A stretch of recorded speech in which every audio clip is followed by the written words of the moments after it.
আপনারা কি সংবিধান সংস্কার পরিষদের শপথ নেবেন না?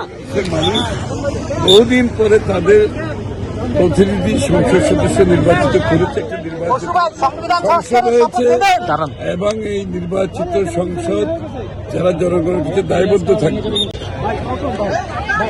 আপনার নামটা দিয়ে দেই ভাই, মন্ত্রী পরিষদে মানে ফোন তো পাইছেন ভাই? আমি কি করবো ভাই ভাই ফোন তো আসছে বিকেলে যাবো, ভাই, ভাই ফোন তো আসছে না ভাই?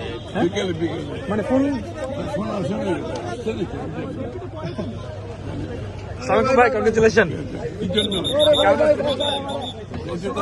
ভাই দীর্ঘদিন পর এই যে সংসদে যাচ্ছেন এবং এখন পর্যন্ত শপথ নিলেন, কেমন লাগছে এই অনুভূতির? এই রাজপথ থেকে আবার সংসদে ফিরলেন। আমার স্যান্ডেলিনা সো রূপচর্চায় আভিজাত্য। আপনারা কি সংবিধান সংস্কার পরিষদের শপথ নেবেন না?